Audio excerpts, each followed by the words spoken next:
Latest episode দেখুন একদম add free. ঠাকুরের আশীর্বাদে অহনা দিদি বেঁচে আছেন। কাল সকালে হাসপাতাল থেকে ওনাকে ছেড়ে দেওয়া হবে, আর আবির্বাবু ওনাকে এই বাড়িতে নিয়ে আসবেন। এই বাড়িতে নিয়ে আসবেন। কি কি বললি? এই বাড়িতে নিয়ে আসবে মানে? তুই কোথায় যাবি তাহলে? কি হলো, উত্তর দে। তুই কোথায় যাবি? ঝিলমিল মা, ঝিলমিল, ঝিলমিল মা, উত্তরটা দিয়ে যা মা। মণিমা, ঝিলমিল, ও মা, ঝিলমিল, ঝিলমিল।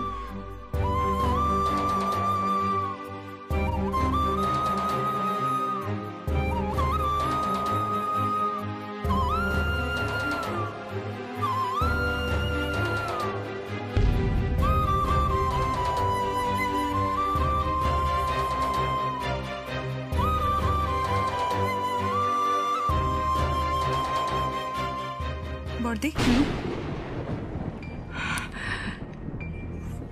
কি হবে বলতো কিছু?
আমি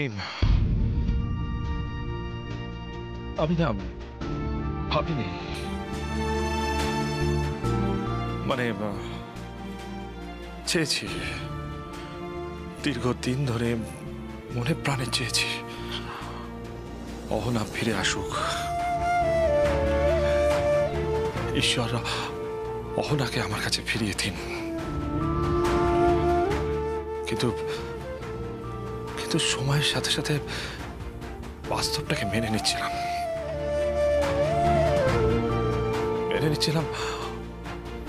অহনা আর কোনোদিনও ফিরে আসবে না। আর সেটা ধরেই আমি তোমায়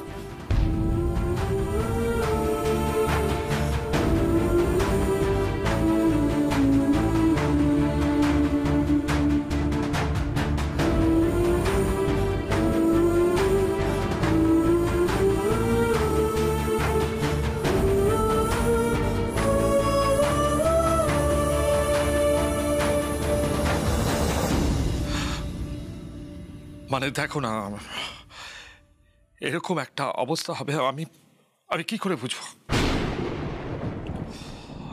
এতগুলো বছর কেটে যাওয়ার পর ফিরে আসা, একদম যাকে বলে হঠাৎ করেই। আমি জানি না আমি কি করবো বুঝতে পারছি না। আমি বিশ্বাস করো, আমি কি করবো আমি বুঝতে পারছি না। আমি পারছি না, বুঝতে পারছি না আমি কি করব। আমি বুঝতে পারছি না কি করবো। বুঝতে পারছি না, বুঝতে পারছি না। তাকান আমার দিকে তাকান। কি হলো, তাকান। আমি পারছি না ঝিলমিল, আমি আমি তোমার দিকে তাকাতে পারছি না। কষ্ট হচ্ছে আমার, আমার ভেতরে খুব যন্ত্রণা হচ্ছে। বিশ্বাস করো, সবকিছু কেমন যেন এলোমেলো হয়ে যাচ্ছে। সারা জীবন আমি কথা রাখার চেষ্টা করেছি, কথা দিয়েছি তোমায়, আজীবন আমি তোমার পাশে থাকবো।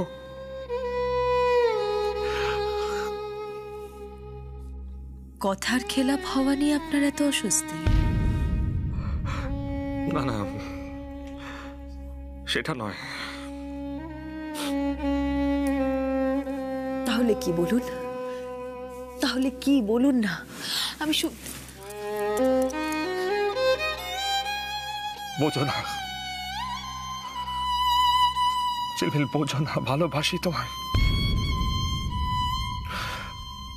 ভালো না বাসলে কেউ আজীবন পাশে থাকার কথা বলতে পারে? আমি বুঝতে পারছি না ঝিলমিল, আমি কি করবো। আমি বুঝতে পারছি না আমি কি করবো ঝিলমিল, আমি বুঝতে পারছি না।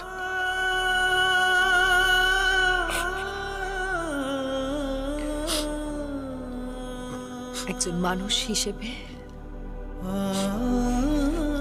আর একজন স্বামী হিসেবে আপনার যা করার আপনি তাই করবেন।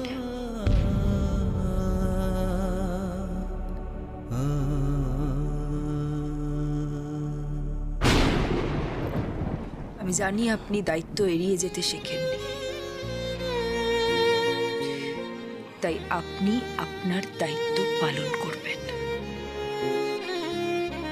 কেউ যেন আবির রায়ের দিকে একটা আঙুলও না তুলতে পারে।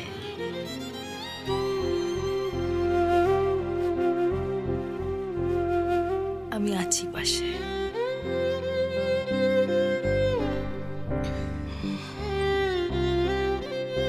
কাল সকালে আপনি হাসপাতালে গিয়ে আপনার স্ত্রীকে এই বাড়িতে ফিরিয়ে আনবেন।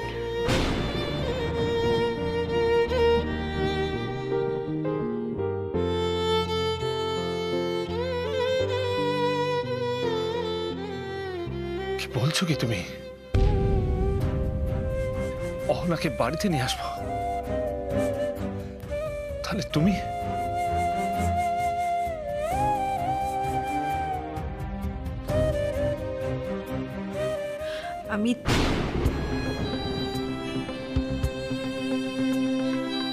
আমার কথা পরে ভাববেন।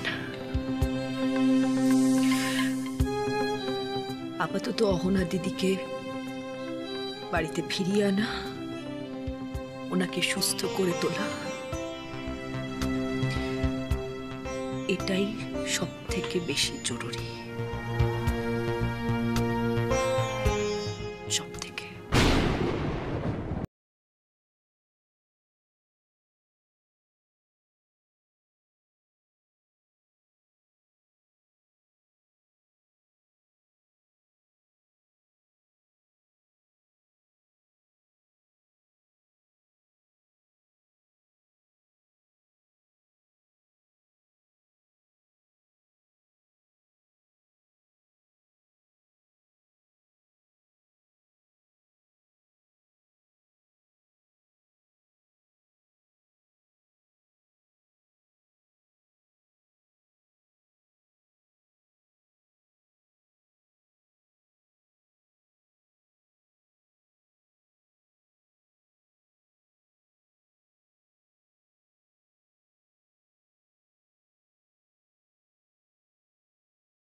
এভাবে হাত পা গুটিয়ে বসে থাকবো বলো তো? হ্যাঁ, এবার তো কিছু একটু মুখে দাও। কি বলছো বড় বৌদি, এখন কারুর খাবার খাওয়ার মুড আছে? না, সকাল সকাল খালি পেটে কেউ থেকো না, যার যা ইচ্ছে করছে একটু খেয়ে নাও। ভূষণ বাবু, আপনারাও অন্তত কিছু মুখে দিন। এক্স্যাক্টলি ঠাম্মি। ভূষণ বাবু, অনেকক্ষণ হয়ে গেছে, একটু কিছু খান। কিছু মনে করবেন না, আমার মেয়েটার এই অবস্থা, আমার খাবার এখন গলা দিয়ে নামবে না, ক্ষমা করবেন। বাবলু, অন্তত তোমাদের মণিমাকে কিছু খাওয়াবার চেষ্টা করো। দাঁড়াও, আমি ডাকছি। মণিমা, মনে হয় মণিমা এখন খেতে চাইবে। এই ইচ্ছে থাক না থাক, আমাদের সবার সাথে বসলে হয়তো একটু খেতেও পারে। মণিমা, এই তো, তুমি না আমাদের বড্ড বাজে অভ্যেস করিয়ে দিয়েছো জানো তো। তুমি বেড়ে না দিলে আজকাল খাওয়াই হয় না। চলো খেতে দাও, খেতে পাচ্ছি। ঠিক আছে, হ্যাঁ বসো, আমি আনছি।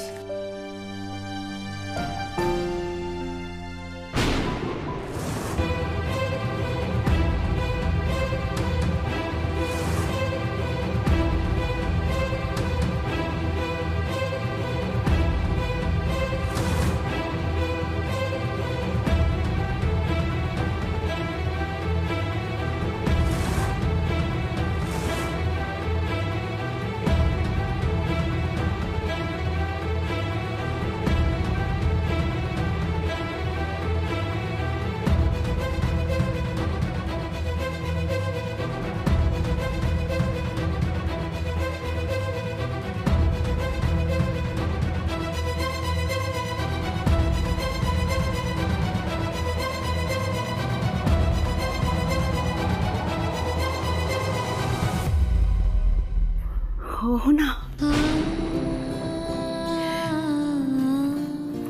আবির, ও সত্যি বেঁচে আছে। মা, ঈশ্বরের আশীর্বাদ আর তোমাদের প্রত্যেকের ভালোবাসার টান, এতেই এখনো কোনো মতে টিকে আছি মা। না না, উঠিস না, তুই পারবি না। আরে অতটাও দুর্বল হয়ে যায়নি। কি, আরে কি করছিস পাগল কোথাকার?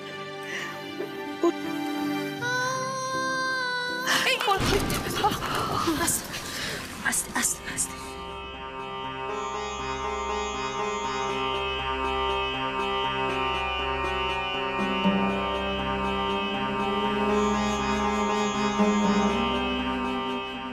কি আবির, ওর কি হয়েছে? বারবার জ্ঞান হারিয়ে ফেলছে, আবারও হারালো। কি হলো? দেখি একটু শুয়ে দেখ, দেখ দেখ দেখি, ধরে ধরে নিয়ে যা।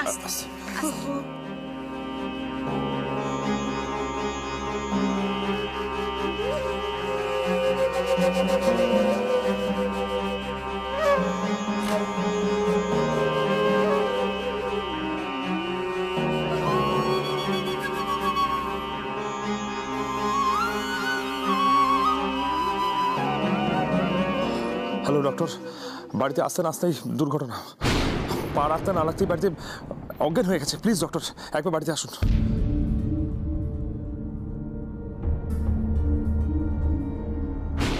ওটা মেয়ে, জ্ঞান ফিরছে না তো। বাবলু, পাখাটা আমাকে দাও তো।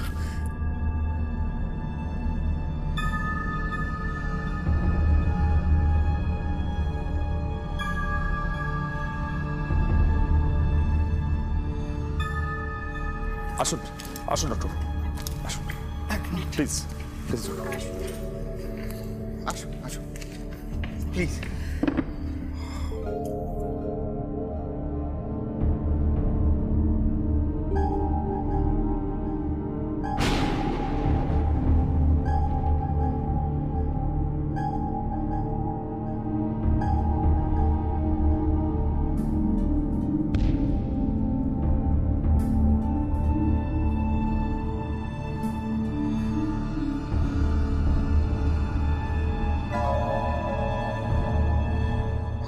ডক্টরবাবু, জ্ঞান ফিরছে না কেন? ইঞ্জেকশন দিলাম, কিছুক্ষণ বাদেই চোখ খুলে যাবে। আর খুব ভালো করে যত্ন করতে হবে। আর এই ধরনের রোগীকে সুস্থ করে তোলা চারটিখানি কথা নয়। কি বলছেন ডাক্তারবাবু? যে মানুষটা বেঁচে ফিরে আসার কথাই ছিল না, সেই মানুষটা বেঁচে ফিরে এসছে আমাদের কাছে। আমরা যত্ন খেয়াল এসব রাখবো না? তা কি কখনো হয়? আর হ্যাঁ আবির বাবু, একটা কথা বলতে ভুলে গেছি, খুব জরুরি কথা। এই মুহূর্তে ওনাকে বেশি প্রেশার দেবেন না। প্রেশার? প্রেশার বলতে? মানে ধরুন বারবার কিছু প্রশ্ন করা বা এমন কোনো আলোচনা করা যাতে উনি উত্তেজিত হয়ে যেতে পারেন। নার্ভ খুব উইক, তো এই ধরনের অ্যাটাক বারবার হতে পারে, আরো বড় কিছু বিপদ হতেই পারে। এই দুর্বলতা কাটিয়ে উঠতে কদিন লাগবে? দেখুন, যত্ন করলে আর উনি যদি হাসি খুশি থাকেন খুব তাড়াতাড়ি উনি সেরে উঠবেন। আমি আজ উঠি, কোনো দরকার লাগলে ফোন করবেন।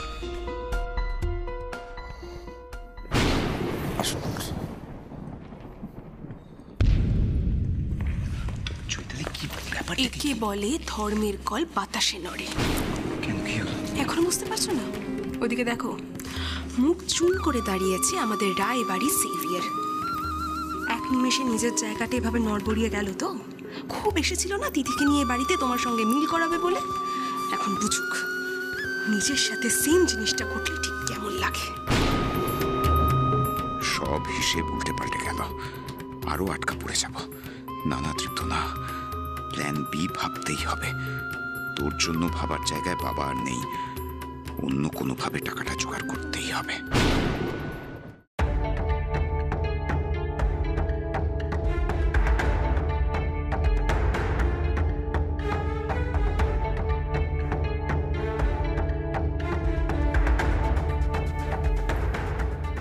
লাগবে না, আমি ঠিক আছে। বাবা প্লিজ জলটা খাও।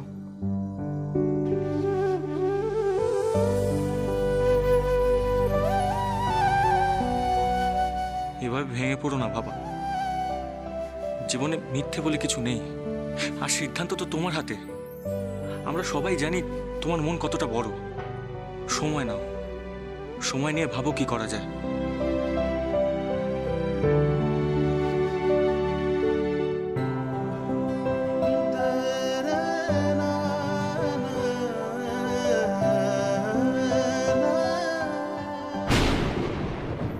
ছোটবেলায় তুই আমার কাছে হাজার প্রশ্ন করতি, সবার আগে আমার কাছে ছুটে আসতি। আমি যদি উত্তরটা না জানতাম, মন থেকে কিছু একটা বানিয়ে তোকে বলে দিতাম। আর তুই বলতিস আমার মার কাছে সব প্রশ্নের উত্তর আছে। আর আজ তুই আমাকে কোনো প্রশ্ন করিসনি, কিন্তু আমি উত্তর হাতড়ে মরছি। আমি পাচ্ছি না।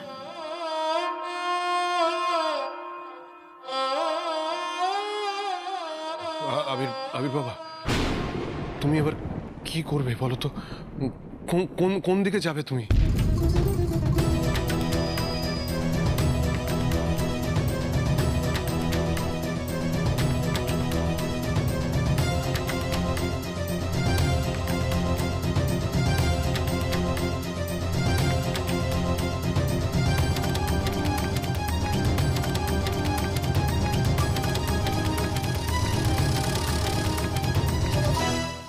আমায় কথা দিন আবির বাবু, আপনি আপনার দায়িত্ব সঠিকভাবে পালন করবেন।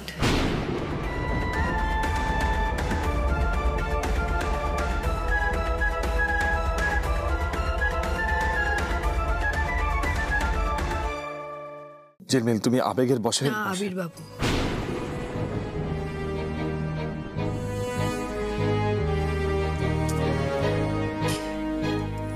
আপনি আমায় ছোট বলে রাখেন বলেই তার মানে এই নয় যে সত্যি সত্যি আমি ছোট। আপনাকে আমি আগেও বলেছি, আজ আবারও বলছি, আপনি আমার স্বামী। আপনার সম্মানের সাথে আমারও সম্মান জড়িয়ে আছে।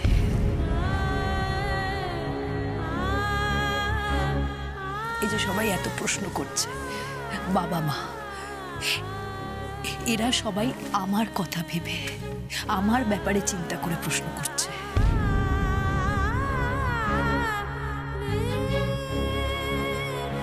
কিন্তু তার মানে এই নয় যে আপনি আপনার দায়িত্ব সঠিকভাবে পালন করবেন না, না, কখনো না।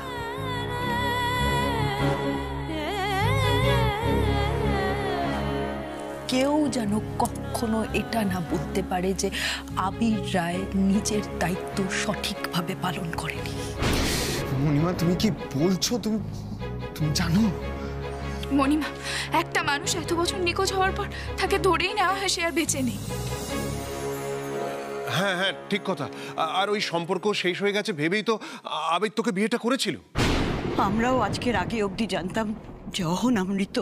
সত্যিটা বদলায় মা, আর তার সাথে জীবনও বদলায় নিজেদের খেয়াল খুশিতে। সেই জীবনের সাথেই পায়ে পা মিলিয়ে চলতে হয় আমাদের। নিয়ম যাই বলুক, নিয়ম যাই বলুক আবির বাবু, একটা জল জ্যান্ত মানুষ বেঁচে ফিরেছে, তারপরেও আমরা বলবো সে মৃত?